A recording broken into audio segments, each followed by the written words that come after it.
escuela. Ajá. Bueno, Listo. a ver, ya se me la... Ay, bueno, casi nos cogen, pero bueno, no.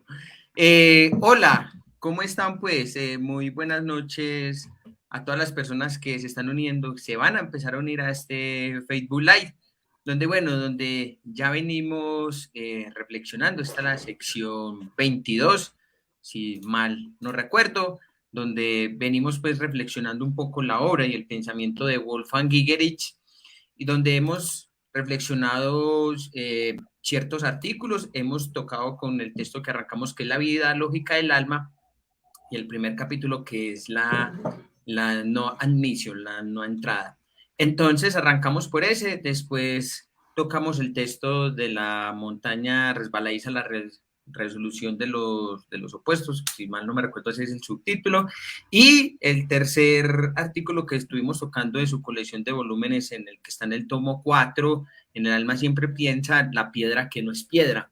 Terminamos ese artículo y arrancamos con el segundo capítulo de la vida lógica del alma, porque Jung. Pero antes de eso, vamos a hacer unos avisos parroquiales. Alejo, estamos contentos, parcero. Por fin se inició la publicación ya de la colección de ensayos de Gigerich.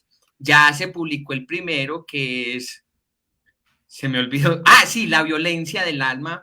Ya se publicó, lo lanzaron, fue el viernes, hace como 8 días, si mal no me recuerdo, la semana pasada, que se publicó este primer texto, donde, bueno, donde la labor tanto de Luis Álvarez, de Alevica, de aquí de Alejo Chavarría también, de Joan Martínez, de Thais, donde, bueno, en función y por el amor al pensamiento de este gran psicólogo junguiano que ha puesto otra mirada de poder reflexionar psicológicamente la obra de Jung, que sigue dentro del espíritu de la obra de Jung, que lo avanzó muchísimo más, pero resulta que, como decía Enrique Skenazy, el mundo junguiano es un público más bien tomatesco, carente de ideas, muchas veces se aferran como un dogma al pensamiento de Jung y no le dieron la posibilidad a la obra de este gran pensador a que se atrojara en español, aunque claro, por ejemplo, en Brasil lo estudian, también en Estados Unidos, pero en el español ha sido todavía muy rezagado, ya en manos, por ejemplo, de Alejo, de Alevica y de Enrique Skenazy, quien fue que introdujo la obra de Gigerich al español. Entonces varios de sus alumnos, entre esos también Alevica y los muchachos también, Alberto Arenales también, vos, aunque no lo conociste, partiste de correspondencia con él, entonces dieron ese puntapié inicial para que se empezara a publicar al español la obra de Gigerich, sus ensayos, que realmente son extensísimos, porque Gigerich es un escritor muy prolífico, un escritor muy reflexivo, muy analítico, y bueno, y en su inmensa obra, entonces se tiene planeado publicar no sé cuánto tiempo, pues, porque bueno, vamos a ver cuánto será el promedio. A lo largo de 8 volúmenes se va a estar publicando toda la colección de sus ensayos reunidos. Se tiene presupuestado 8 volúmenes y esperemos verlo en lo más posible, pues, uno tras otro seguidito, que no demore 1 o 2 años ahí por tirar uno, sino que sea seguidito, para ahí 4 o 5 meses. Entonces, esa es la idea. Para las personas que pronto están interesadas, el libro se está vendiendo a través de Amazon. Para la gente que está en Colombia, no sé si en México también, se lo pueden pedir en Colombia y el envío es totalmente gratis desde Estados Unidos, porque en Amazon los envíos son gratis a Colombia después de $35. Entonces, si tú pides el libro, lo puedes pagar con tu tarjeta de crédito o débito, el envío te sale gratis. El libro tiene un costo de $35, pero detrás del libro hay un inmenso trabajo que no se ve así por fuera, pero hay un inmenso trabajo de colaboración, de gestión, de traducción, de revisión, de edición. Entonces, es un libro que realmente tiene un gran mérito y cuyo costo es muy merecido. Yo espero a ver cuándo llega el mío por acá. Pero bueno, no para darle más larga, entonces para que ustedes sepan que también se inició la publicación de la obra de Gigerich ya al español, y empezamos con esta colección de ensayos que se llama La violencia del alma. En este texto pueden encontrar, tenía por aquí el pastel, pero se me olvidó. ¿Vos te acordás de los artículos, Alejo? Pero bueno, Alejo, buenas noches, ¿cómo estás? Que se me agarró la pasión, pero bueno. ¿Qué tal, John? Pues bueno, sí, sí es cierto, mira.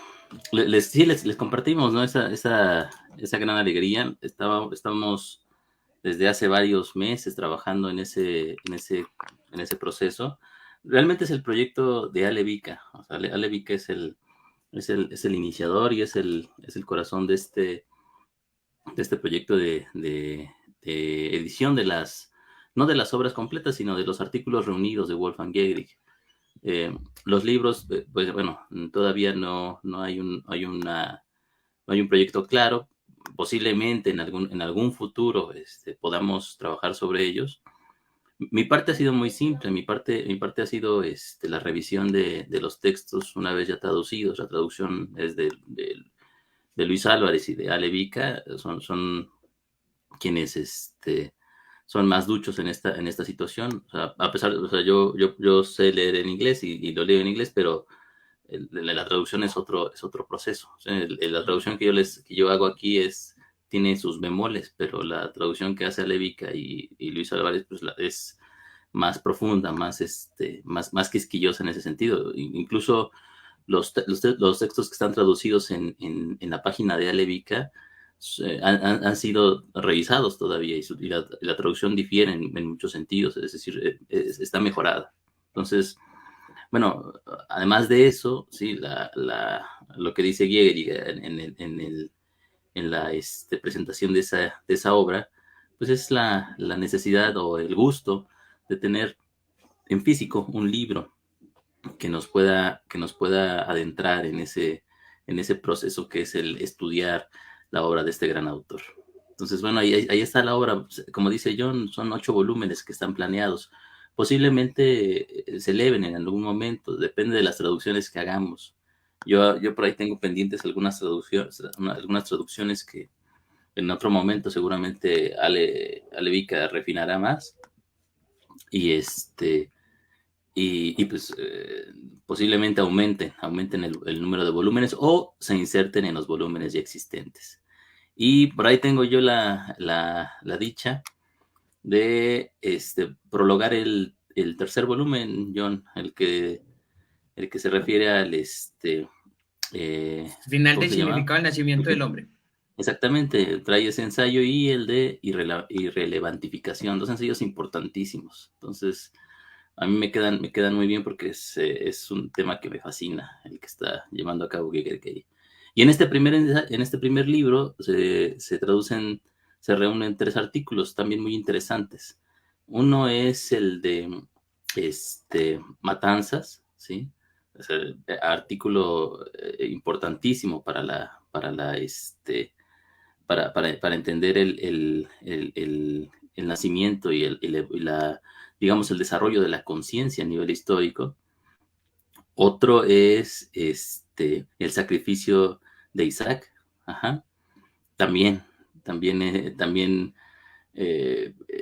es un ensayo para poder comprender cómo la historia en un momento se parte y nos catapulta de una cultura puramente ritualista a una cultura religiosa.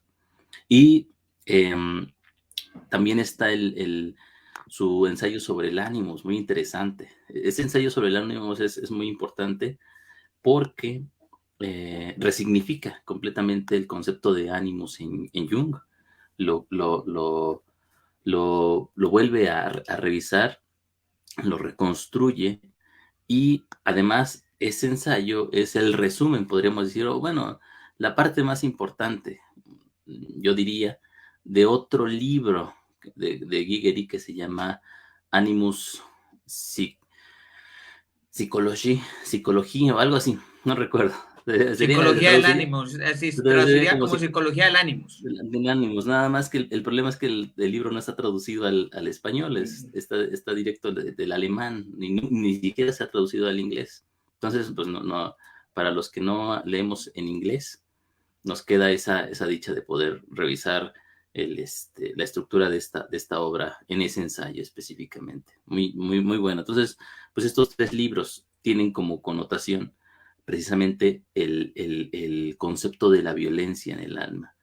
Algo que a nosotros nos choca porque no contemplamos que el alma pueda ser violenta o que el alma necesite la violencia. Nosotros vemos la violencia como romantizada, como si fuera algo negativo que no tendría que ocurrir, pero en esos 3 ensayos lo que vemos es que precisamente la violencia es un punto necesario y liminal para la propia alma, para catapultarse a sí misma a una nueva forma de. Veámoslo así, y con los conceptos que hemos revisado hasta ahorita. La violencia es el no del proceso del alma para llegar hacia sí misma. Entonces, bueno, oye, John, tú revisaste la página de Amazon Estados Unidos para encargar el libro, ¿verdad? De Yeagerich. Sí. Mira qué bien, sí, porque hasta ahorita yo solamente lo he visto en Amazon Estados Unidos y en Amazon, bueno, es España, ¿no? Y que se distribuye a toda Europa. Pero en Amazon México no lo he visto, entonces posiblemente saldrá después o para pedirlo, pues hay que pedirlo a Amazon Estados Unidos y es más fácil que en Europa. Pues ahí está, es un libro, pues no es barato, ¿no? Tiene su costo, pero también el costo de edición, el trabajo que hay detrás es inmenso, es muy, muy, muy rico. Y bueno, el placer de tener la obra de Giegerich en español, yo digo que no tiene precio. Entonces, bueno, para los que gusten, para los que sigan ese pensamiento y quieran acercarse de manera más sencilla a la obra de Giegerich, ahí está la obra en español. Bueno. Pues bueno, nos habíamos quedado y dijimos que íbamos a revisar el capítulo 2 del libro La vida lógica del alma. ¿Sí? Como bien ya nos dijo John, venimos revisando el libro, empezamos con el primer capítulo. De repente pareciera y podría suceder que esto fuera o tuviera la apariencia de una simple charla, de una simple plática acerca de un libro en específico. Pero hay que tener cuidado con eso, ¿sí? Si a lo mejor ustedes agarran estas pláticas desde una en específico, ¿sí? Y no ven la continuidad que hay entre ellas, entonces van a perder un punto importante. En cada una de las revisiones y cada uno de los capítulos que hemos revisado aborda temas y conceptos que son muy importantes para poder entender el pensamiento de Giegerich, ¿sí? Estos conceptos, ir tirando la lanza, como habíamos dicho al principio, para poder avanzar hacia ella, no implica que el azar ¿cómo se llama? O la contingencia tengan que ver con el tomar los ensayos. Al contrario, estos ensayos están pensados, el criterio para escoger estos ensayos implica los conceptos que pudieran parecer problemáticos para entender y que se tocaron en un ensayo anterior. Por ejemplo, en el primer capítulo del libro de la vida lógica del alma, nos enfrentamos con el tema de la rigurosidad y qué significa ser riguroso en psicología para Giegerich. Pero emergieron temas como el tema del mundo invertido, el tema de la dialéctica, el tema de la negatividad, el tema del histeron-próteron y el tema del guardián que estaba frente a nosotros. Eso nos llevó a revisar el siguiente ensayo sobre la montaña resbaladiza, donde se toca el tema de la dialéctica hegeliana y cómo Giegerich la asume para poder insertarla en su propia obra y pensar a partir de ella, ¿sí? En ese sentido, nosotros tenemos que entender que Giegerich no es un discípulo de Hegel, sino simplemente asume y entiende que Hegel es el pináculo del pensamiento occidental y que no podemos pensar sino, digamos, a partir de ese pináculo. O sea, no podemos evitarlo, no podemos hacer como si no existiera. Tenemos que asumir y tenemos que tomar ese desafío en nuestras manos. Y después, la piedra que no es piedra, pues nos inserta en el tema de la negatividad, que es tan importante. Y nos hace esa separación entre el tema de lo positivo, lo negativo y qué significan cada uno para el pensamiento psicológico y por qué es importante este proceso. Entonces, se van explicando cada uno de los conceptos. Lo que no se entendía de la montaña resbaladiza, lo podemos ahora entender mucho mejor desde el tema de la piedra que no es piedra. Bueno, pero ahora vamos a dar un salto que parece parece salirse un poco de contexto, pero sin embargo hace lo contrario, es decir, nos mete en el verdadero contexto de la obra de Giegerich, porque esto es su forma más polémica, o más polémica para los que están bueno, por lo menos los que no han revisado con atención la obra de Giegerich. Y esto es el tema de Jung. Ujú. Bueno, sobra decir, a lo mejor habrá que comentar con el público, pero, y esto tendría que ser sobreentendido ya, pero nosotros somos psicólogos junguianos, psicólogos analíticos, psicólogos que hemos seguido y hemos estudiado la obra de Jung durante décadas.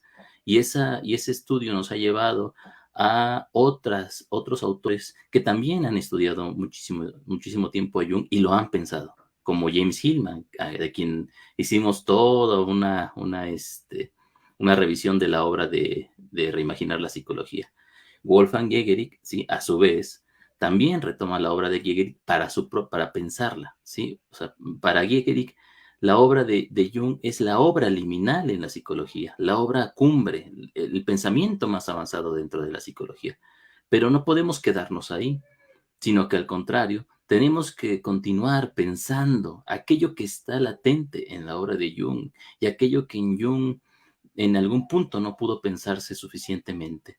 Nosotros, como herederos del pensamiento junguiano, como aprendices o como psicólogos analíticos, tenemos el deber de honrar la palabra y el espíritu del maestro de tal manera que no lo detengamos en un momento de su propia historia, sino que dejemos que continúe como un río que fluye hacia un lugar del que no sabemos, pero que, digamos, tenemos la necesidad de seguir. Entonces, nosotros podemos quedarnos en un pequeño manantial de ese río, podemos quedarnos en una pequeña laguna y campar ahí y decir que eso es el mar o que eso es la corriente, pero no es así. La corriente es movimiento, la corriente es un proceso que nos lleva a seguir pensando, a seguir avanzando sobre ese mismo proceder. Y bueno, nosotros creemos, y perdón que si hable por ti, John, pero y creo que estamos en el mismo canal en ese sentido. Creemos que ser junguianos implica, como dice Giegerich, ¿sí? Ir con Jung, ir contra Jung e ir a pesar de Jung, ¿no? Sí, sí, concuerdo con vos en ese aspecto porque de hecho es la posibilidad de que nos lleva a estar aquí donde estamos, posibilitarnos el movimiento de las ideas, no dar todo por sentado porque todo es verdad, sino permitir que el pensamiento en sí mismo siga su propio curso, siga su propio desarrollo. Así es. Bueno, entonces el segundo capítulo de la vida lógica del alma se llama ¿Por qué Jung? Ya leímos la pequeña introducción que hace Giegerich, ¿sí? Ahora pasamos al primer subtema, que se llama la noción de alma. Ujú. Y esto es importante porque una de las preguntas que más hacen cuando preguntan sobre el pensamiento de Giegerich es ¿qué es el alma? Ajá, ¿qué es el alma para Giegerich? ¿Y por qué es tan importante para él? Tanto que lo repite a cada momento y pues, le llama a este libro que estamos revisando y que es quizás su libro más importante no porque sea el que tenga más información o el más profundo, sino más bien porque es el que abre la puerta a un nuevo pensamiento. Ajá. Eh, la vida lógica del alma. Ujú. Bueno, ya entendemos un poco a qué se llama lógico. Ajá. Y a qué llama vida también, lo revisamos en el ensayo sobre la piedra que no es piedra. Ahora veamos qué quiere decir con alma. Bueno, ¿por qué, dice Giegerich, por qué Jung? En un manuscrito fragmentario publicado póstumamente sobre contactos con Carl Gustav Jung, Carl Kerenyi escribió en 1961, el año de la muerte de Jung: si ahora, mirando hacia atrás sobre el fenómeno Carl Gustav Jung, expreso con palabras lo que era más característico de él, también sobre la base de los contactos personales durante los últimos 20 años, entonces, esto es, ¿sí? Que él está tomando, o que él toma el alma de verdad. Pa- para ningún psicólogo de nuestro tiempo, la psique poseía tanta concreción e importancia como para él. Ujú.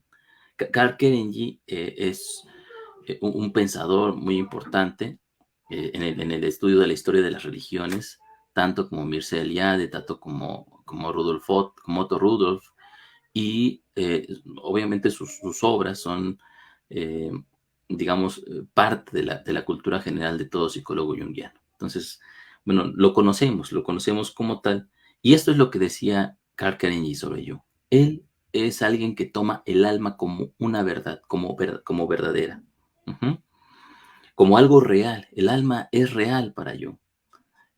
Esto hay que tomarlo con pinzas y verlo en este momento, digamos, entre paréntesis, pero veamos por qué. En el margen de su manuscrito, el autor había escrito una cita de Memories, Dreams and Reflections de Jung, Memorias, Sueños y Pensamientos en español, a este pasaje. Fue entonces cuando me dediqué al servicio de la psique. La amaba y la odiaba, pero era mi mayor riqueza. En otro comentario marginal a su texto, Kerenyi citó su propia carta a Carl Gustav Burckhardt del 18 de diciembre de 1961, donde dice: Jung me escribió citando a un alquimista. Y bueno, es un texto en latín que dice: Major autem animae pars extra corpus es. Ujú. Y realmente lo decía en serio. Esta cita se podría traducir como: la mayor parte del alma está fuera del cuerpo. Destaca como el único, al menos no he encontrado un segundo entre los psicólogos no ligados confesionalmente, que entre sus colegas creía firmemente en la existencia del alma. Uh-huh.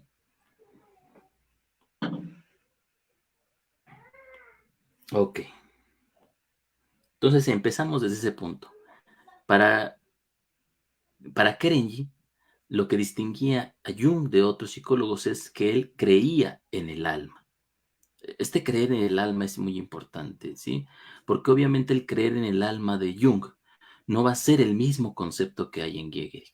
Sin embargo, Gehrig parte de esa propia creencia de Jung. O sea, esa intuición y esa necesidad que estaba en Jung, Gehrig la va a retomar, pero la va a llevar a otro lugar al que Jung en algunas ocasiones también llegó, pero no moró en ese sentido. Uh-huh. Sí, no Moro no siguió desarrollando esa idea, pero ya en Jung ya existía esa noción de que el alma seguía un proceso inhumano, que ya había algo que no competía netamente, es decir, al humano, a lo psíquico, reducido netamente a la experiencia individual, sino que ya tenía un elemento objetivo. Por eso él va a entrar a hablar un poco de lo que es la psique objetiva también, pero que como estaba mencionando Alejo, fue algo que no tomó y que no retomó, que lo que hace Gigerich, de donde toma esa frase para entrar a reflexionar su pensamiento psicológico, a entender ahí y aproximarse lo que para él podría ser alma. Ok, muy bien. Sigue diciendo Gehrig. Creo que Kerenyi dio en el clavo. Su valoración está avalada por lo que sabemos de Jung y podemos deducir en su trabajo, del espíritu de su psicología. Tiene dos aspectos. La primera es que para Jung el alma era una realidad concreta y viva. La segunda es que Jung, por eso mismo, se destaca entre todos sus colegas contemporáneos. Él y su sentido de la realidad de la psique son singulares. Uh-huh.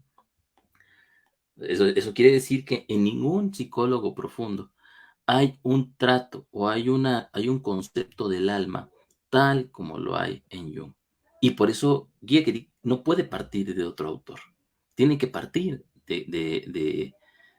¿cómo se llama? De Jung, ¿sí? Es decir, eh, hay autores que hacen esto precisamente, toman la parte más importante, podríamos decir, o el núcleo de la obra de un autor y lo continúa como una forma de su propio trabajo. Ahí tenemos, por ejemplo, a Lacan. Lacan cuando eh, a través del análisis lingüístico, ¿sí? Continúa el trabajo de Freud, toma las partes más importantes de la obra de Freud y las lleva a un nivel que en la obra de Freud no son evidentes, pero se hacen evidentes una vez que Lacan piensa y reflexiona sobre ello. Bueno, en ese sentido, digamos que Lacan destila el núcleo, la lava ardiente que hay en el pensamiento de Freud. Precisamente, Gehrig hace lo mismo con el pensamiento junguiano, con el pensamiento de Jung. Uh-huh. Y recordemos que Hillman también, porque Hillman parte de esta, como núcleo central de desarrollo de su obra, que está en el tomo 6, de que la psique crea la realidad todos los días. Entonces él parte de ahí para empezar a darle todo un corpus a su psicología imaginal, dando a entender de que la imaginación crea la realidad todos los días. Exactamente.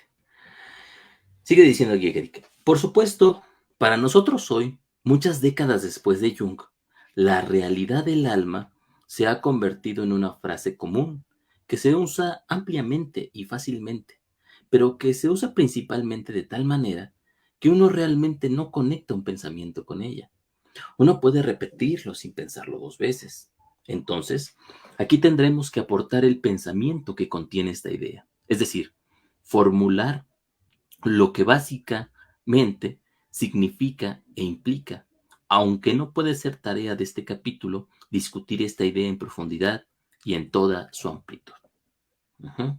Bueno, aquí nos está dando la, la entrada a una obra que escribirá después de este libro, que se llama precisamente ¿Qué es el alma? ¿No? Donde se explicita, obviamente, se explaya Gehrig sobre este concepto del alma y por qué es tan relevante. Pero muchos de los elementos fundantes de esa obra se encuentran aquí y los vamos a ver. Espérate, ¿será que mi internet es el que está malo, que te escucho hay veces con intermitencia? Yo voy a No lo salir a sé. ver si, yo voy a salir a ver si de pronto soy yo. Ok, yo le continúo entonces. Sigue diciendo Gehrig. La idea es engañosa. Por ejemplo, cuando Kerenji formula que Jung era el único que creía firmemente en la existencia del alma, esta redacción está abierta a todo tipo de interpretaciones engañosas. Creer y creer firmemente, permítanme, déjame agrego ya. Creer firmemente, esto podría escucharse en términos de un credo religioso o un sistema de creencias, en un sentido más general, por ejemplo, una creencia subjetiva. Y no recuerda la existencia del alma en relación con creer en, al gran problema de la existencia de Dios. Debemos olvidarnos de todas estas asociaciones, tanto más cuanto que el propio Kerenji excluyó abiertamente a los psicólogos que tenían un compromiso confesional. Para poder olvidar tales asociaciones, es mejor olvidarse de la palabra creer en y existencia de, porque son muy problemáticos. Una serie de problemas lógicos y filosóficos surge con la palabra existencia. ¿Tiene el alma una existencia como se dice que tienen existencia las cosas de este mundo? ¿Es como una cosa, solo que invisible? Lo mismo ocurre con la palabra realidad. ¿Es el alma una realidad porque es una parte o aspecto de la realidad física? ¿O es una realidad completamente diferente, trascendente? Y si es así, ¿en qué sentido es trascendente? ¿En qué sentido el alma tiene una existencia o realidad? En términos de la idea de Jung de la realidad del alma. ¿Y qué sentido de existencia y realidad se aplica aquí? Es una pregunta abierta. No debemos acercarnos a la frase de Jung con significados preconcebidos y predefinidos. El significado preciso de los términos debe desarrollarse o desarrollarse desde dentro de la idea y experiencia primordiales expresadas en esa frase. No debe introducirse contrabandeando en la frase desde fuera, desde nuestra comprensión cotidiana de estos términos, o desde un punto de vista filosófico particular. Esta situación es muy importante por dos aspectos. Uno es, dice Giegeri, que no debe introducirse nada de contrabando en la frase desde afuera. Esta frase va a ser un principio metodológico del trabajo de Giegeri. No permitas que nada de afuera, ¿sí?, se adentre. ¿Sí? Es decir, el fenómeno que nosotros tenemos a la mano, que nosotros tenemos frente a nosotros y que es el producto, perdón, y que es el objeto de nuestra investigación, ¿sí? Y objeto, entre comillas, veremos por qué, eh, tiene que ser el universo completo en el que nos encontremos. No puede ser, no puede ser, no podemos integrarlo desde afuera, no podemos integrarlo desde el exterior, sino que nuestro abordaje, si es un abordaje psicológico, obviamente, si no fuera un abordaje psicológico, podríamos adentrarnos desde muchos aspectos, pero obviamente estamos aquí intentando hacer psicología.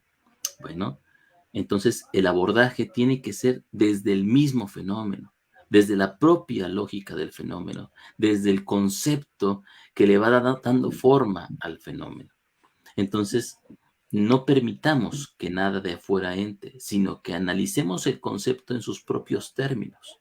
Y este analizar el concepto en sus propios términos es un proceso reflexivo que no se parece en nada al proceso reflexivo del análisis científico, por ejemplo, que divide a los fenómenos y los estudia, precisamente analizándolos. Analizar tiene esa connotación de dividir y separar.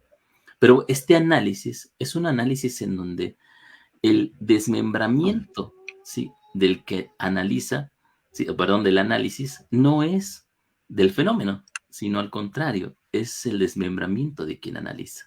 Uh-huh. Nosotros como psicólogos debemos ser separados, debemos ser divididos en ese sentido. Y abordar el fenómeno tiene esa carga de trabajo. No quiere decir que nos dividamos y lo abordamos, o no quiere decir que lo abordemos y eso nos va a dividir, sino que el dividirnos, el fragmentarnos, el permitirnos ser desmembrados por el análisis, ¿sí?, y no desmembrar al fenómeno, es lo que nos da la pauta para poder hacer psicología con el fenómeno. Esto es muy difícil porque implica entonces, digamos, poner en cuestión todos los conocimientos previos que tenemos sobre cómo debemos abordar un fenómeno, incluso desde lo que nos han enseñado en psicología, y permitir que el pensamiento del fenómeno emerja y haga su trabajo en nosotros, ¿sí? Por eso les decía que el concepto de objeto hay que ponerlo entre comillas porque no hay una diferencia o no hay una posición clara entre quién es el objeto y quién es el sujeto en el análisis psicológico. Nosotros somos a la vez sujeto, pero también somos objeto. Y en el momento en que nos acercamos al fenómeno, el fenómeno nos desnuda y nos desmiembra, nos destroza también en su propio análisis. Eso, digamos, si somos psicólogos y abordamos el problema psicológicamente, ocurrirá. Y es parte de esta metodología que nos propone Giegerick. Uh-huh.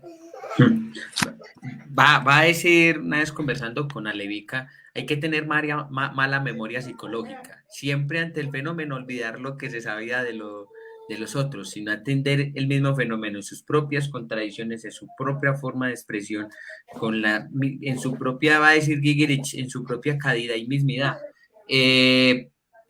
Pero fíjate que ahí hay algo que vos me estás diciendo y retomando esto de esta noción de alma que a mí me parece muy importante, dos palabras que vos dijiste en el creer y a mí me parece eso, porque entonces dentro del discurso junguiano, ay sí, yo creo que el alma es tal cosa, el alma me ilusiona, yo creo que el alma guía mi destino. Entonces, fíjense que aquí lo que está poniendo, ¿por qué lo pone Grig? Es un poco eso que me llama tanto la atención es por el hecho de que ya se va con un presupuesto de lo que yo cotidianamente creo, lo que me dice el libro, lo que es la noción de alma o lo que se entiende en el junguianismo por alma, pero que en su reflexión más de lo que quería decir Jung en esa misma frase puede ser totalmente algo diferente a lo que en el mismo junguiano replican de alma, porque por ejemplo, a mí me hiciste acordar, yo te mandé un poco ese meme cuando alguien hacía una conferencia y el alma clama ser escuchada, yo creo que el alma nos necesita y nos espera. Entonces, lo que me llama mucho la atención eso es porque desde qué lugar se habla o se entiende esa misma noción de alma o creer en algo más que ser pensada en sí misma, de poder reflexionarla como vos estás diciendo, de cómo Jung la concibió, de cómo Jung la entendió ahí en esos propios términos, más que entrar a decir de que yo creo, me gustaría que fuera así o que fuera de determinada forma. Entonces eso a mí también me parece muy importante porque al vos poder eso en paréntesis, bueno, creer, pero no, esto hay que poner en paréntesis, esto hay que pensarlo, esto hay que ponerlo a caldo a ver qué es lo que está pasando con este concepto, a qué se está refiriendo Jung con esto, porque como es un discurso, el discurso yogiano es muy seductor porque a todo el mundo le empiezan a hablar del alma. Ay, sí, el alma me escucha, el alma, canciones con alma y para el alma, y el alma, y el alma, y el alma, y el alma. Que como estaba diciendo Gigerich, ahí ya se utiliza en el sentido banal, superficial y opaco y desgastado de la misma palabra. Pues así lo entiendo yo. No, y es completamente cierto, John. Y ahí está la crítica también al romanticismo que hay detrás del concepto de alma. Como tú dices, hay un montón de psicólogos, y sobre todo junguianos, o sea, también pongámonos en contexto, ¿no? Porque o sea, no vas a escuchar a un psicoanalista o a un conductista o a un cognitivo conductual hablando sobre el alma, ¿no? O sea, el alma es un concepto que retomamos los psicólogos junguianos como tal. Para Jung, el concepto del alma tiene que ver con otro concepto muy importante que es el concepto del ánima. Ujú. El alma en este sentido, sí, es, digamos, aquel elemento conector de, de la dimensión consciente y la dimensión inconsciente del propio psiquismo. Sí, entonces el alma se presenta para los junguianos en formas femeninas, en símbolos femeninos que, digamos, no hacen otra cosa sino permitir que el sujeto, ¿sí?, pueda entrar en contacto con elementos inconscientes. Así es, pero bueno, es el concepto junguiano, así. Pero es que eso es muy contradictorio.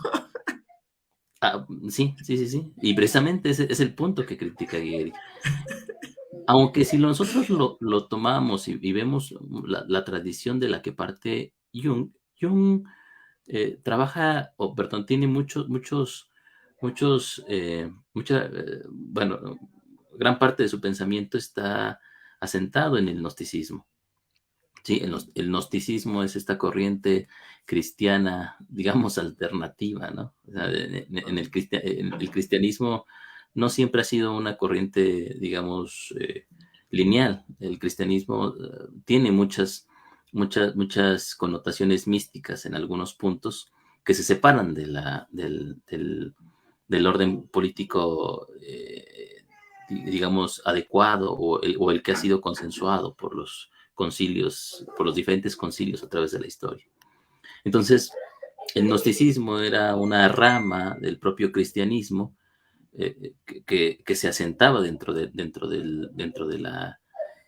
pensamiento místico, ¿sí? Por lo tanto, retomaba, digamos, enseñanzas mitológicas y rituales de la antigua Grecia, de Egipto, incluso, o sea, pensamiento de culturas tan antiguas como la babilónica, ¿no? Entonces, cuando este pensamiento gnóstico llega a perdón, se asienta dentro de la Europa postcristiana, ¿sí? Una vez que el cristianismo se ha convertido ya en el pensamiento hegemónico de una región completa, una región muy grande, ¿sí? Vienen con él pequeños mitos, pequeñas teogonías acerca de cómo, digamos, ciertas figuras que no aparecen dentro del propio cristianismo oficial, ¿sí? Nos permiten entender de otra manera el pensamiento cristiano. Entonces, a lo que más me recuerda en ese sentido al ánima es precisamente la corriente de los cátaros, por ejemplo. Los Eso cátaros, te iba a decir yo de los cátaros. es una secta cristiana francesa que en algún momento de la Edad Media fue completamente diezmada por la corriente oficial. O sea, y cuando digo diezmada no quiere decir, o sea, no es como aquí que, ¿cómo se llama? Terminamos con un pensamiento porque se olvida o porque alguien ya lo refutó. No, cuando digo diezmado es los mataron a todos, Los ¿sí? Es decir, mataron exactamente. O sea, en la época de las cruzadas, en la Inquisición, empezaron a perseguir a todos los cátaros y a toda este movimiento gnóstico que le tocó fue empezarse a acabar porque los literal los estaban matando. exactamente. Entonces, uno de los puntos o de los elementos centrales era precisamente ¿cómo lo podemos decir?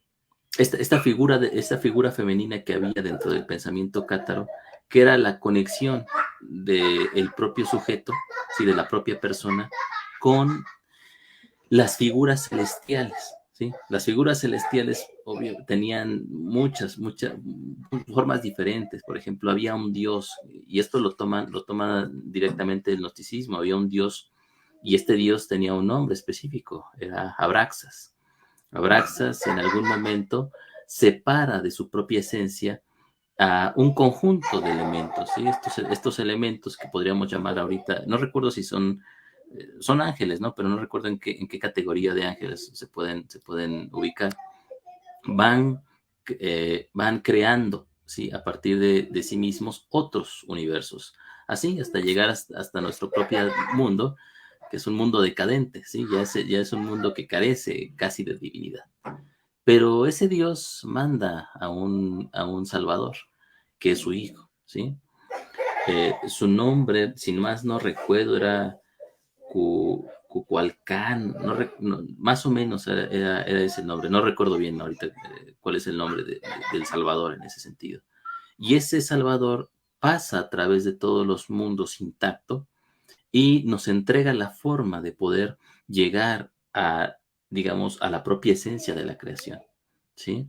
Bueno, el contacto que se tiene con esta esencia es precisamente la figura de Sofía, ¿sí? Sofía, la, la, la, la, la prisionera, ¿sí?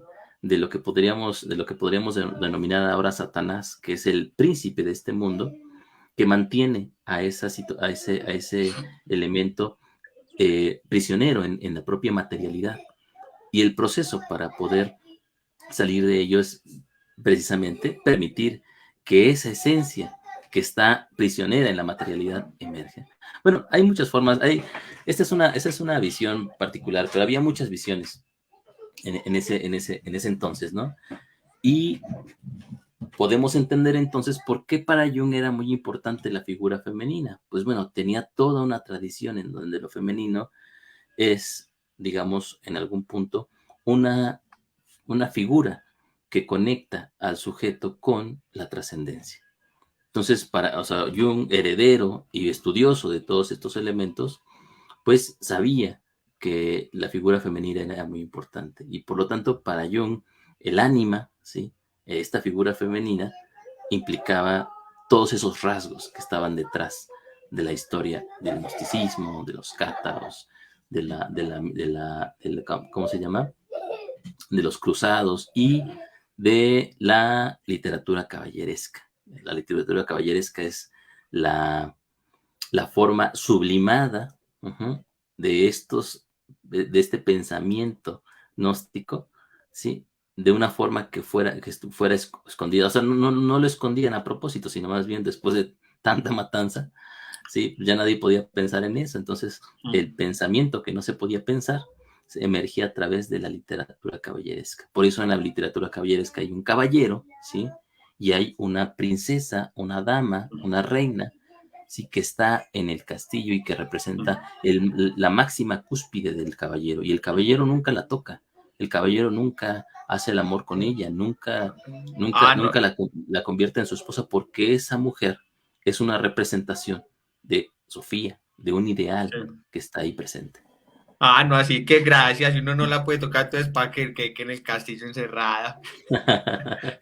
Pero sí, fíjate que para poner un poco ahí más, de hecho, fíjate, Alejo Jung, que en el año de 1945 a Jung le llegaron con los textos de la biblioteca de Nag Hammadi que se habían perdido en Egipto.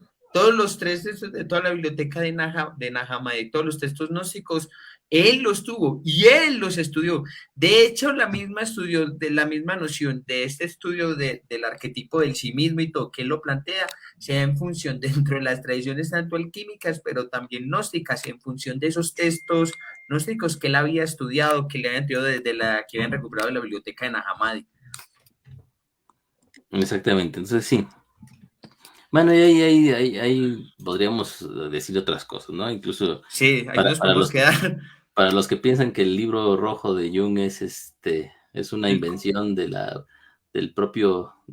inconsciente jungiano, pues hasta cierto punto sí, pero no porque hubiera una instancia ahí en Jung que lo llevara a esa situación, sino pues porque Jung tenía la cultura y el gran bagaje de los textos gnósticos, sí, y pues lo que hace es reproducirlos en su propia experiencia y desde su propia visión. O sea, esas visiones no son eh, visiones de a gratis, o sea, no son visiones que surjan de la nada, son visiones que parten de la gran cultura que tiene Jung.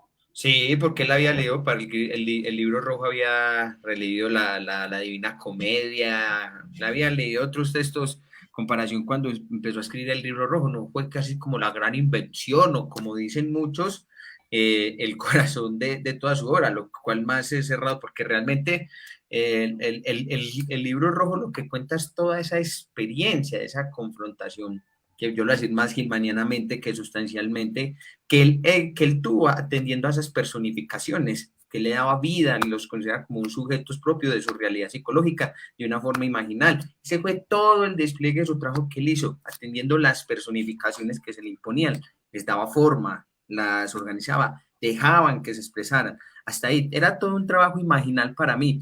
Por eso, más allá de los que endiosan o ponen el libro rojo como lo hace el cristiano en el Salmo 98, deja ver el adoctrinamiento junguiano y a Dios como sumo poseedor y pontífice de toda la verdad psicológica y verdad del ser humano.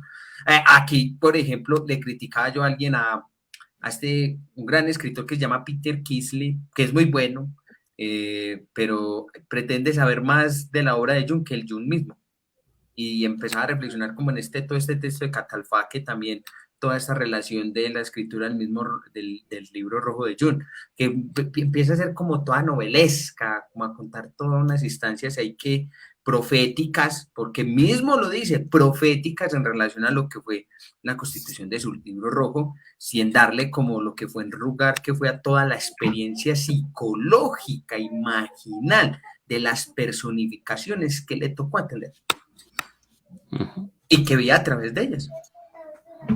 Muy bien, seguimos entonces. Sigue diciendo Jägerich, el significado central de lo que Kerenyi hizo como distinción singular de Jung puede expresarse en la siguiente manera. Jung tenía una noción o concepto real del alma. Esto es lo que realmente significa para nosotros todo lo que Kerenyi trató de decir sobre Jung en la cita anterior. Vamos a volver a repetirlo porque es muy importante. Jung tenía una noción o concepto real del alma. Esto de una noción real del alma es muy diferente a lo que nosotros entendemos cuando entendemos alma. ¿Sí? Nosotros cuando hablamos del alma, hablamos como de una figura, hablamos como de Un algo ente. poético, como de algo que está, digamos, en nosotros y que nos representa, como si representara la esencia de cada uno de nosotros, la vida que hay en cada uno de nosotros. Pero no es así. Y hay muchos psicólogos que retoman la palabra alma como si fuera una situación espiritual, y el alma no tiene que ver con eso.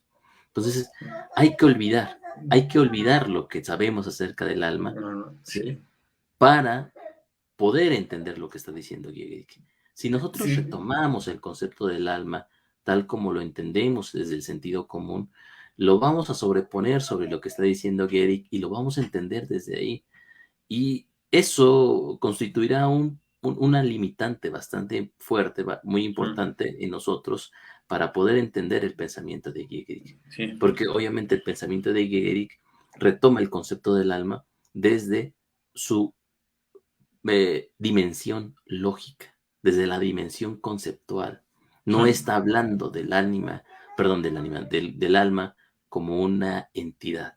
Está hablando del alma como un concepto real, ¿sí? Un concepto real como cuando Cristo decía que no se debe de rezar ni en Samaria ni en en Jerusalén, Jerusalén. sino en espíritu y en verdad. Ujú. O sea, cuando dice esto Jesús, lo veíamos en el ensayo anterior, digamos, trasciende el concepto de lugar y lo eleva a la contradicción de sí mismo, al topos o utopos, la negación del Yo lugar, o también. el lugar que no es un lugar y que sin embargo es un lugar. Bueno, aquí, y nosotros habíamos adelantado en ese entonces, que el alma también tenía que ser entendida de esta forma.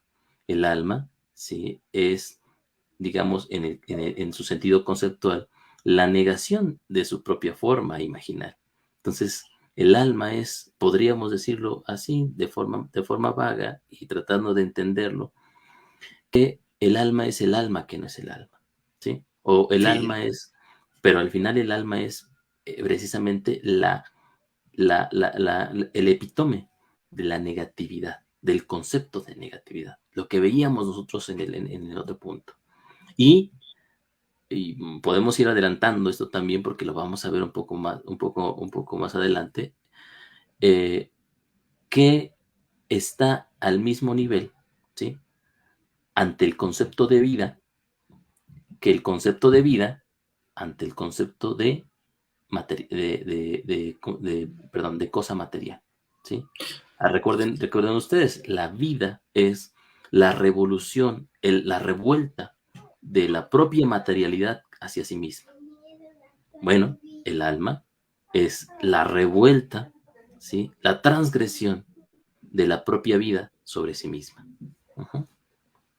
sí, en eso yo iba a decir algo porque es muy importante hacer esa diferencia entre noción y concepto, a decir que el alma existe o creer en el alma, porque ahí realmente se presenta para algo, porque en el primer momento cuando digo yo creo, como Patrick Giggeris aquí, de que cree y existe, ya se está partiendo de algo problemático, de algo positivo, factual, que aún así no se logra demostrar o decir que está aquí o que el alma es esto o que se literaliza como tal, que esa fue la primera denuncia que le hizo Hillman al jungianismo clásico. Y ya con Gigerich se lleva un paso como una noción lógica, como un pensamiento vivo que se entiende a sí mismo y que tiene su propia condición y su propia forma de expresarse, pero que no van a optar nada como por algo decir que el alma existe aquí, que existe allá, que existe allá, sino que cuando está mencionando aquí, la idea es que es ese espacio de mundo invertido en el cual se está en esa noción propia sobre la cual ella misma se entiende, sobre la cual ella sí misma se va haciendo. Y eso es algo que se vuelve supremamente importante porque aunque uno piensa, uno siempre va a estar atravesado por esa lógica sin que se dé cuenta. Aunque tú quieras, no la veas o no la veas, porque eso es algo que no se ve prácticamente ni se imagina, sino que tiene que ser pensada, porque no es una positividad, lleva a otro nivel de comprensión de esa noción y de ese concepto que es el alma misma. Ok. Dice Gehrig, las palabras noción y concepto se han escrito con mayúsculas en esta declaración para indicar desde el principio que significan algo diferente de las mismas palabras que se usan en el lenguaje cotidiano, así como en la lógica formal. Recuerden que la lógica desde la que está planteando Gehrig este punto es una lógica hegeliana. Entonces, es una lógica dialéctica. No es igual a la lógica formal y no es igual al pensamiento cotidiano. Ujú. Entonces, no se refieren a lo mismo cuando hablamos de concepto y de noción. No se refieren, dice Giegerick, al concepto abstracto.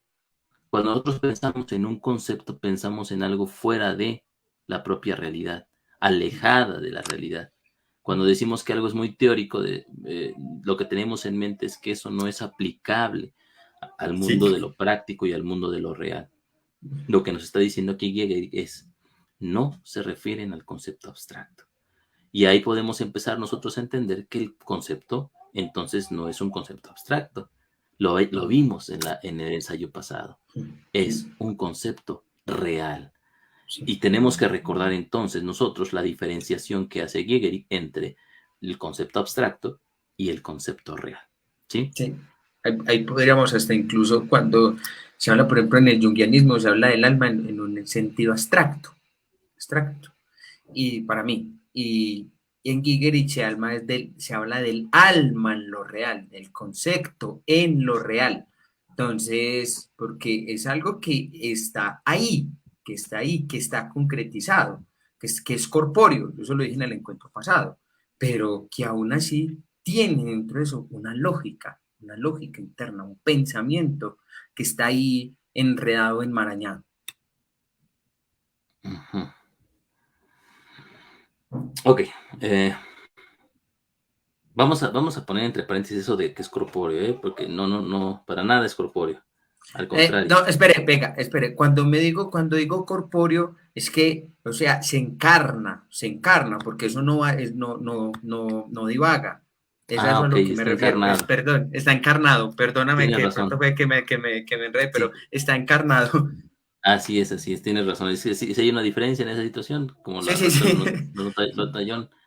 Entonces, dice Giegerick, además, han sido calificados por el atributo real. Real, aquí no significa lo mismo que verdadero. Ajá, y bueno, aquí vamos explicando esta situación. Porque nuestro proceso, nuestro entendimiento acerca de lo verdadero, ¿sí? Es una ilusión en donde nosotros asentamos o creemos que, digamos, la realidad, ¿sí? Se corresponde con la teoría que nosotros tenemos de la realidad. A eso le llamamos nosotros verdad, ¿sí? O sea, nosotros como en el sentido cotidiano hablamos de verdad a la adecuación de la realidad a nuestro propio esquema de la realidad. Y ese es el pensamiento científico. Si el pensamiento científico se basa en una propia metodología estructurada de tal manera que al abordar un fenómeno, ajá, lo va construyendo, ¿sí? Y esto es interesante porque no es que lo tome como si fuera algo que encontró en el camino, sino que va construyendo la propia realidad del fenómeno y una vez que el fenómeno responde a la teoría desde la cual está construido, ¿sí? Decimos que esa teoría es verdadera. Ujú. Pero fíjense, la teoría está antes y la teoría va determinando el fenómeno. Como el pensamiento de Gigi parte desde de una posición contraria completamente. O no contraria completamente, sino más bien negativa a esta propia metodología. Porque parte de ella, pero no se queda en ella, sino que al contrario, la pone de cabeza, podríamos decir. eh, en donde lo que se tiene que adecuar es la teoría. Si la teoría se tiene que adecuar al fenómeno, el fenómeno tiene que decirnos, hablar, expresar su propia teoría sobre sí mismo y no nosotros. O sea, no nosotros somos los que le decimos al fenómeno cómo se comporte y cuál es su significado, sino al contrario, que el propio fenómeno nos diga a nosotros, ¿sí? Obviamente no nos va a decir, no nos lo va a decir como si hablara, sino nos los va a decir en su forma conceptual, en la forma lógica de su estructura, quién es. Ujú. Sí, sí, no meterlo en el hecho de Procusto, que aquí lo meto en esta teoría, la expresión de tal arquetipo, la expresión de tal complejo, nada, sino mirar en sí misma cuál es, la propia constitución, cómo se está teorizando en sí mismo ese fenómeno, ese síntoma, esa imagen que tenemos enfrente, ese sueño que está ahí. Ok, muy bien. Dice, señala la independencia, por así decirlo, de la noción, el hecho de que se comporta como una especie de subjetividad propia. Es un concepto vivo. Ujú. Es un concepto vivo, es un concepto subjetivo, pero no subjetivo porque pertenezca a algún sujeto. O sea, no es subjetivo porque me pertenezca a mí, o te pertenezca a ti, o le pertenezca a alguien. No, es subjetivo porque en sí mismo el concepto es un sujeto, es autónomo, es independiente de lo que yo crea, de lo que yo asuma sobre el mismo. Tiene su propia necesidad en sí mismo. Entonces, es un concepto vivo, en contraposición con lo que nosotros entendemos como un concepto abstracto. Un concepto abstracto es un concepto que está abstraído de su propia vida, es un símbolo sin vida, pero el concepto vivo, ¿sí? Digamos, es esencial para el propio fenómeno. Es la esencia y es la estructura que dicta la propia lógica del fenómeno. Entonces dice, la frase anterior entonces no habla de un concepto que Jung ideó a través de un proceso de su propio razonamiento discursivo o una segunda posibilidad que tuvo su origen en una ideología, en una Weltanschauung, ¿sí? Que sería, Weltanschauung se traduce como visión del mundo del alemán, en un dogma. El punto que la declaración de Kerenyi quiere hacer es que Jung había sido alcanzado y tocado, de hecho, atrapado por la noción del alma. Y como lo había tocado y aferrado, lo comprendió. ¿Sí? Eh, un Begriff, como Begriff, me parece que es ser tomado en alemán, ¿sí? O sea, un ser tomado, una noción y pudo comprenderlo. Ambos aspectos opuestos, activo y pasivo, van juntos. La noción viva que nos ocupa aquí es la unidad dialéctica de ser tomado y de tomar, de Begriffen sein y Begreifen,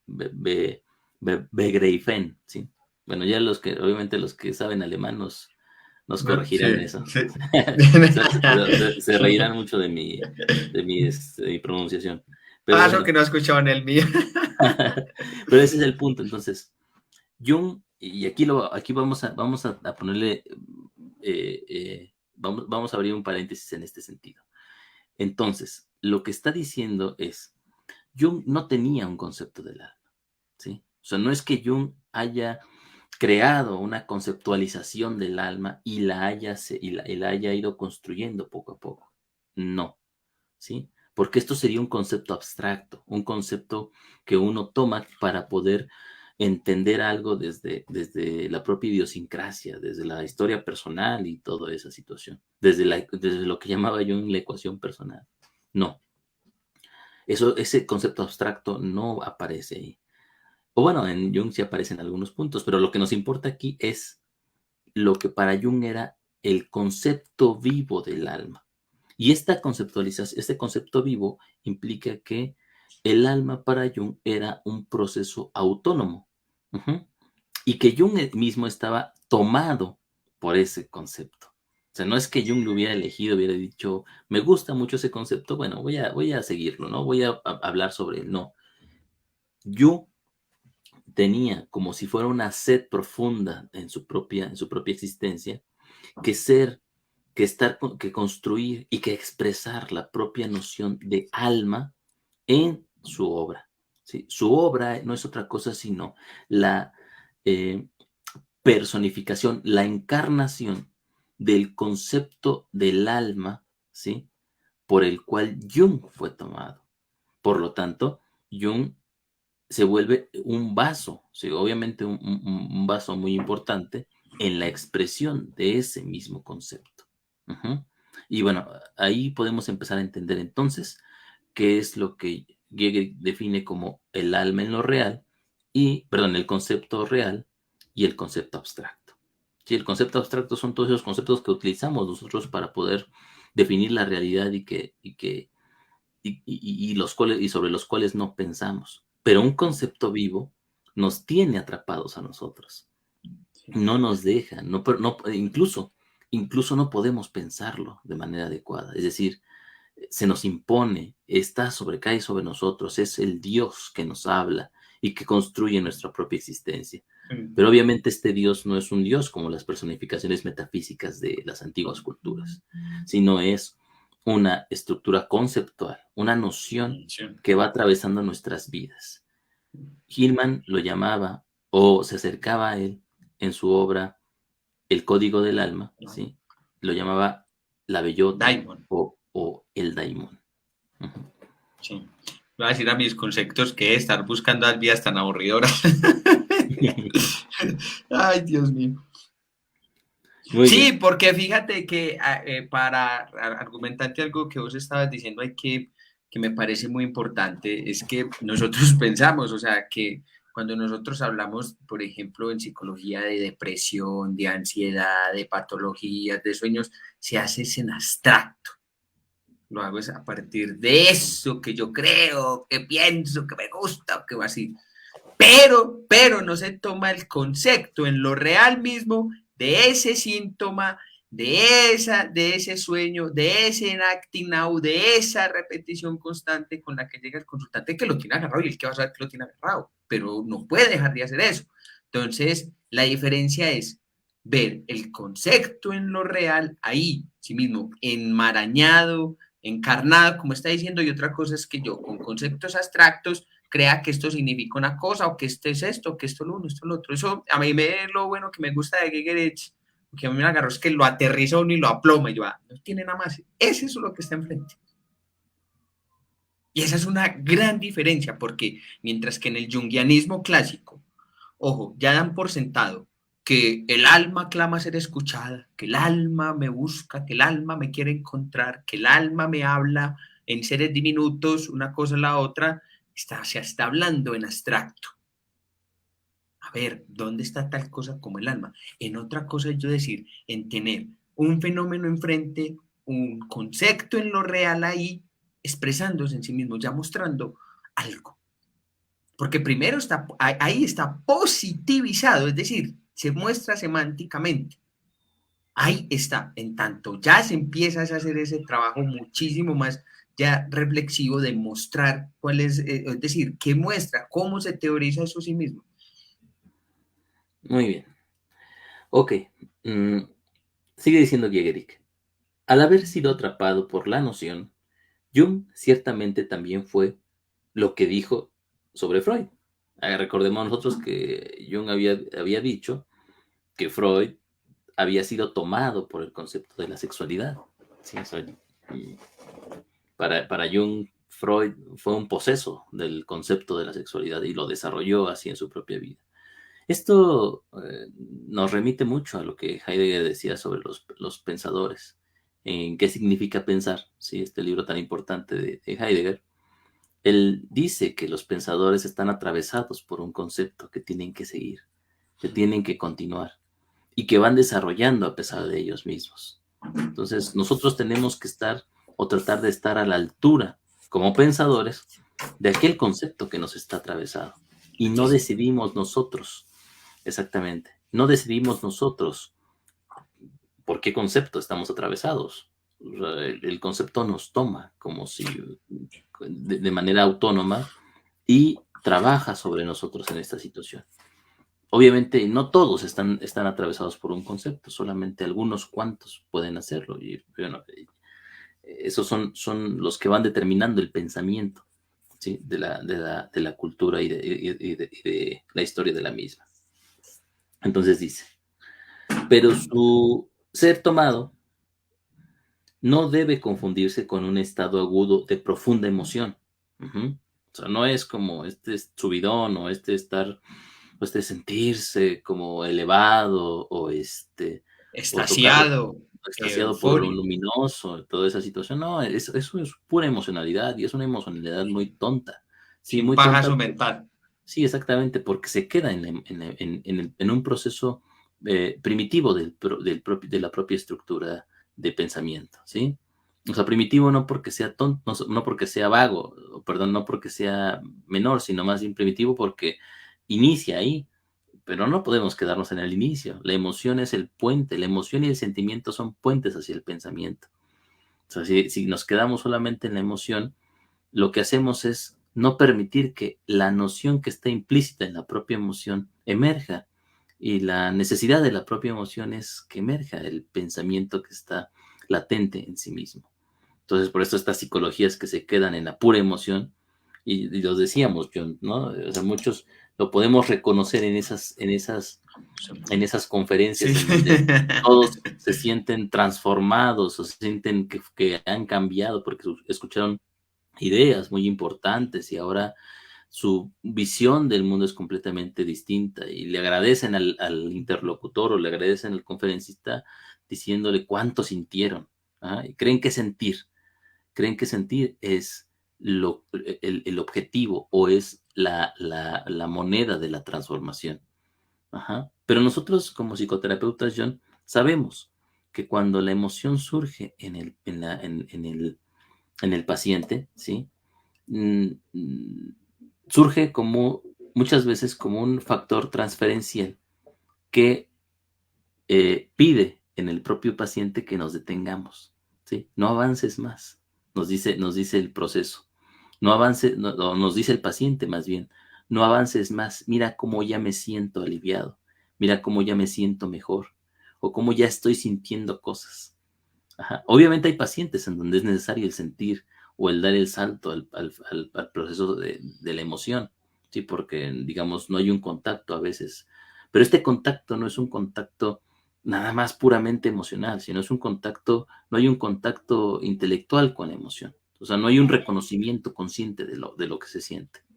Pero no quiere decir que no se sienta. Todos sentimos, pero el sentir no es suficiente. Ujú. Pero, sí, pero de hecho se critica en psicoterapia, decir, no, no, no, no piense, solo siente. Y yo, pues pucha, o sea, ay, no, no, no, no, tranquilo, no racionalice, no piense, pero es que igual confunden el racionalizar con el pensar, que son Exactamente. dos cosas totalmente diferentes. Entonces, yo le discutí a alguien, yo no, una cosa es que cuando tú confundes el intelecto, el conocimiento propio de esa emoción misma, que dejarla divagar así por allí, ay, me emociono y salgo transformado de la terapia grupal. De eso apela mucho la terapia gestal, el humanismo, la transpersonal, el coaching, las constelaciones familiares, eso sale esa gente con emocional que uno dice, uy, esta gente que se va a caer o qué. Entonces, que no es más, pero se dan cuenta de eso, que después de esa emocionalidad tienen que seguir en la vida, tienen que seguir trabajando, tienen que seguir produciendo, porque la lógica sobre la cual eso no ha cambiado nada. Así es. Entonces, bueno, hay que tener cuidado con esa situación, porque así como decían los alquimistas cuando veíamos el ensayo anterior, que hay que tener cuidado con la fisicalidad de la materia, ¿sí? También nosotros tenemos que tener cuidado con la emocionalidad del concepto. Ujú. O sea, el concepto tiene que emerger de su propia emocionalidad. ¿Sí? No puede quedarse ahí. Sí, es una dimensión del propio concepto, pero no es el objetivo del concepto. Ujú. Veámoslo así, es la materia prístina sobre la cual inicialmente se muestra el concepto, pero hay mucho más, Ok, sigue digo yo. diciendo. Pero su ser tomado no debe confundirse con un estado agudo de profunda emoción al que suele referirse la palabra, no solo, sino especialmente porque su ser tomado por la noción, ¿sí? Es un estado lógico, no emocional, alcanzado por la noción, y un estado, no un estado psicológico de la mente. Ujú. La distinción de Jung es que estaba en contacto no solo con el alma o la psique, sino con la noción del alma. Muchas personas están en contacto con el alma, o al menos con su alma, sin estar destinados a ser psicólogos. Ujú. Esto ha sido señalado por Gringel y Hillman, y recientemente, nuevamente, por Mogenson, que el propio Jung describió en su autobiografía cómo había sido, uh-huh, eh, cómo, cómo había sido enseñado, ¿sí? Por la idea de objetividad psíquica, la realidad de la psique por sus figuras internas. Fue sobre todo la figura de Filemón la que me hizo comprender, y esto es una cita de Jung, la que me hizo comprender la idea crucial que hay de de que hay cosas en la psique que yo no produzco, pero que se producen a sí mismas y tienen su propia vida. Lo que Jung denomina aquí la visión crucial que le había sido traída a casa es lo que yo quiero decir como la noción o el concepto real. No es el evento irracional de que Jung haya tenido esta experiencia del inconsciente lo que es crucial. Más bien, es el hecho de que la noción racional del alma, de la realidad del alma, se le ocurrió y se convirtió en la visión inalienable dentro de la cual experimentó y pensó a partir de ese momento. Jung había comprendido lo que significa alma y había sido colocado en este concepto de modo que se convirtió en su arqué, su punto de vista. Se había convertido en el centro y la circunferencia de su visión y reflexión. Esto es singular. Uh-huh. Pues esto quiere decir que para Gehrig ningún otro autor fue tomado de tal forma por el concepto y la noción del alma.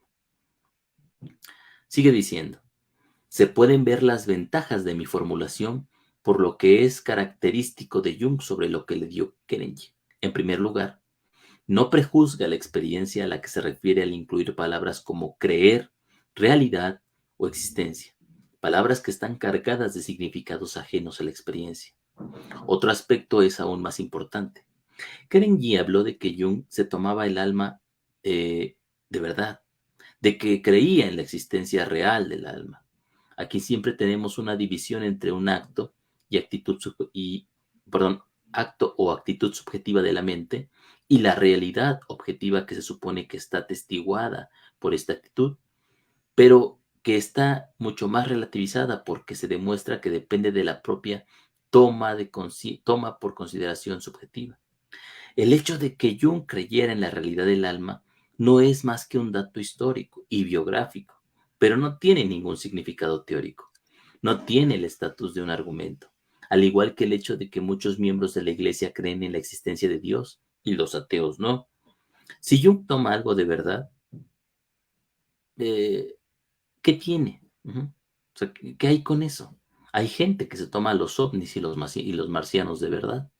Y sí, hay gente que se toma los ovnis y los marcianos de verdad, Sí, ¿eh? hasta los terraplanistas se Sí, sí, toman la sí. tierra plana. Entonces, tenemos que tener cuidado porque lo que tomamos nosotros por verdad, o sea, es una idea subjetiva, es algo personal. O sea, yo puedo creer en la Virgen María y pues es mi cuento, ¿no? Es lo que yo me cuento en ese sentido, pero eso no quiere decir que sea real. Decía Antonio Machado en un poema, o sea, no me hables de tu verdad, ¿sí?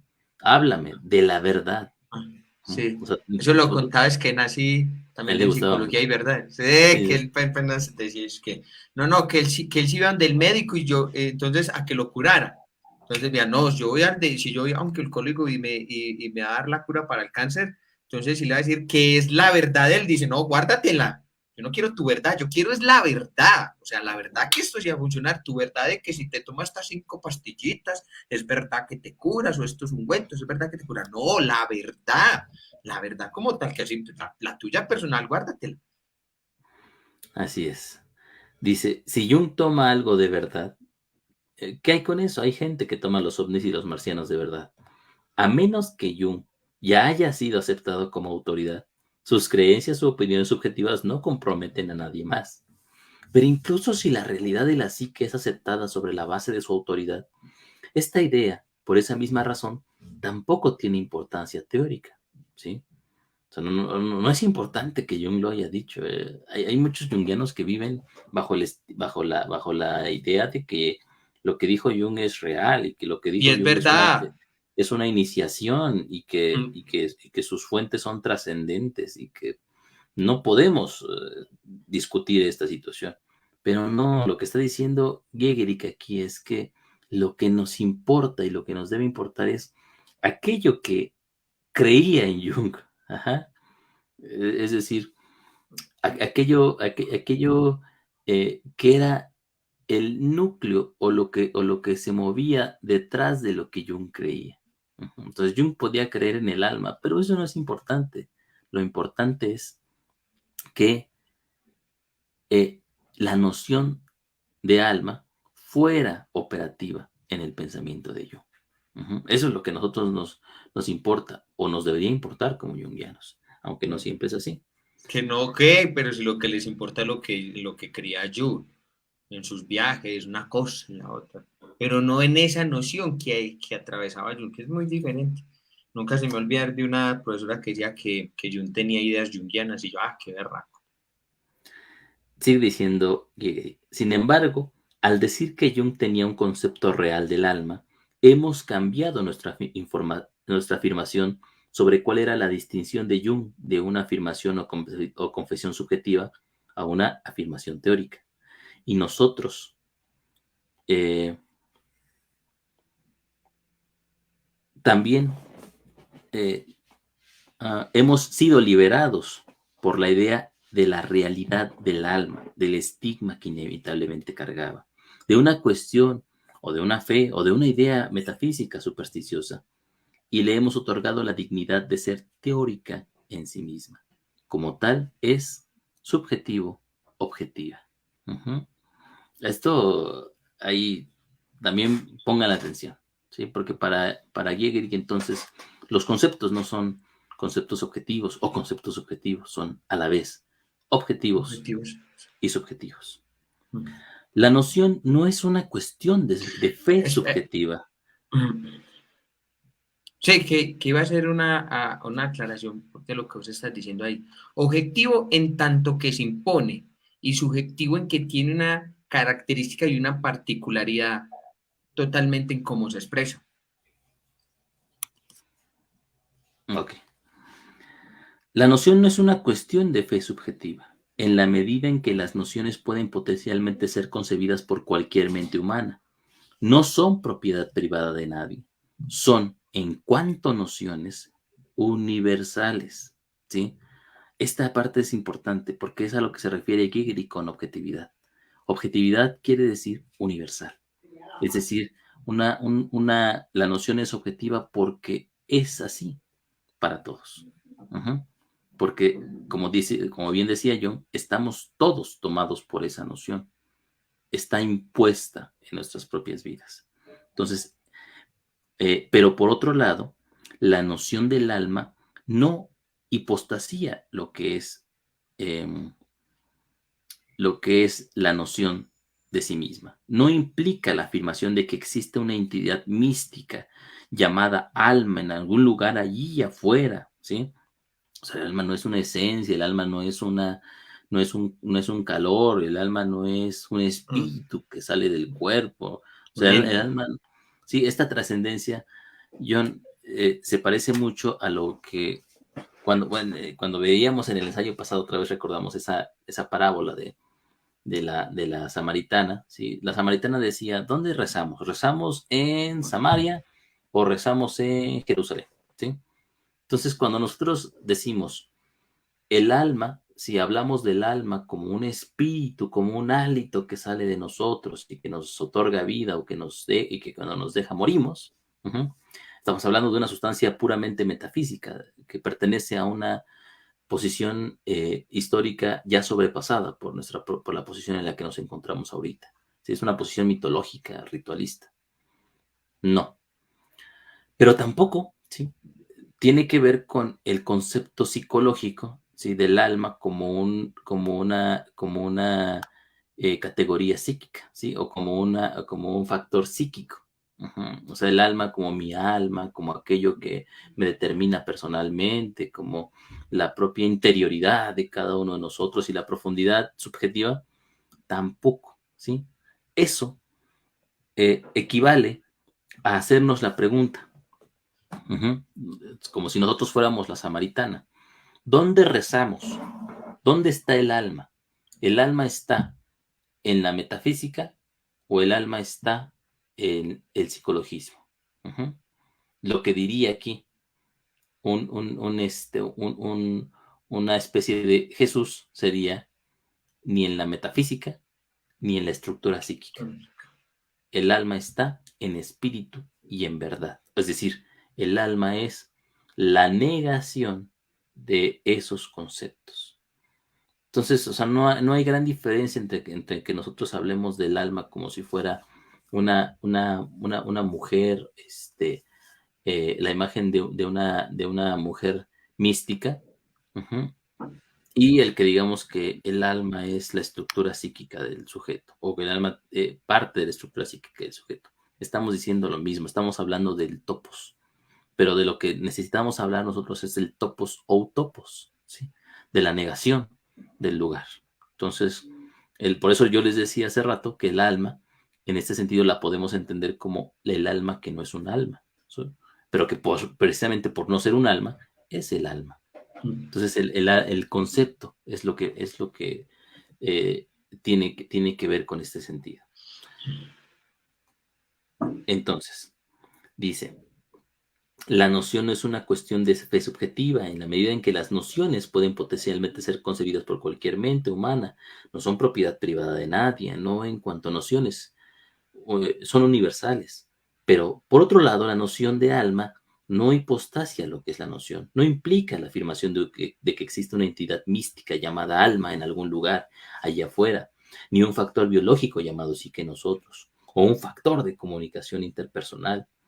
Tanto, tanto la posición, perdón, tanto el malentendido metafísico como el reduccionista, es decir, el biológico, sociológico, no tienen cabida aquí. Como noción, es propiedad de la mente. Una psicología basada en la noción del alma no traspasa las fronteras de su campo. La metafísica, el cuerpo, la sociedad, tiene sus raíces en algo que cae dentro de su propio ámbito de competencia. Y bueno, vamos a cerrar ya con esto. Con esto terminamos el subtema. Además, al hablar de la noción de alma, no tuve que prejuzgar el concepto de la realidad del alma de Jung en otro sentido. No tuve que introducir los términos arquetipo, ¿sí? O arquetipal. El problema no es tanto que estos términos sean controvertidos. Lo peor es que son producto de la teorización de Jung sobre la base de la noción del alma. Por lo tanto, no deben usarse para describir lo que hay dentro de ellos. Es decir, tenemos que tener cuidado con que en las palabras con las que nosotros tratamos de atrapar los conceptos, ¿sí? Les dejen una salida para que los conceptos puedan seguir moviéndose. Si nosotros atrapamos el concepto o intentamos atrapar el concepto en una palabra, ¿sí? Corremos el riesgo de positivizar el concepto y convertirlo en algo abstracto de sí mismo. Esto es la abstracción. Esto es la verdadera abstracción.